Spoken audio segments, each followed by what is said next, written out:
about any decisions that are made. This is, relates to teacher burnout, principal burnout. They're just going to do what everybody says. And trust me, we all experience burnout, and some organizations have more burnout issues than others. So try to think about that if you think that you have a burned out teaching staff. They're going to have teacher burnout a lot more frequently, and that can be an issue as well. So site-based decision making, site-based decision management. I've unfortunately had to talk about this in both of the finance courses.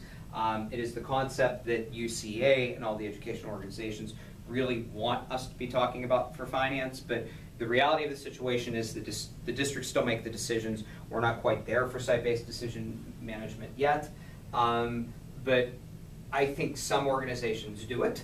But I really don't know who has the voice in the site-based management model. And nobody's really looked at that, nobody's researched it yet, and I think that in itself has caused some very interesting perspectives on things.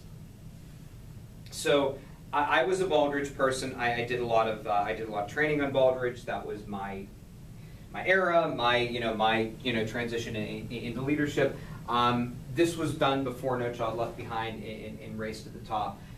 Charters and VOTEX are still using this, and they're basically saying, action research has to be what total quality management looks like.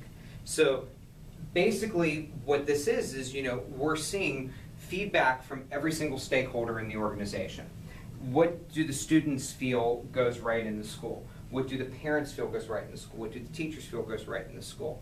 What do the principals? What does the district do? And they should operate and be able to do this where they don't feel any pressure in order to do so. So Baldrige why Baldrige is cool is it looks at different types of criteria. It looks at strategic planning, leadership, measurement, HR, what are the processes, and what are the performance results. Here's my philosophy on Baldrige. I think so much goes to process management, and I think so much goes to strategic planning. You have to think about what your district is going to look like in the future and what strategic planning potentially could be. So think about, could Baldrige work for you if we had more time? Would certainly go over that, and we certainly would visit that. So then we have Plan, Do, Study, Act. This is gap to practice-based research in one of the current models in schools.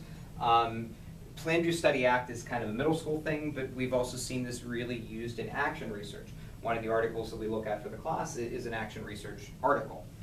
So finally, data-driven decision-making. All of you know that you have a course on data-driven decision-making. You actually had that pretty early in your program. It's normally one of the last ones we have.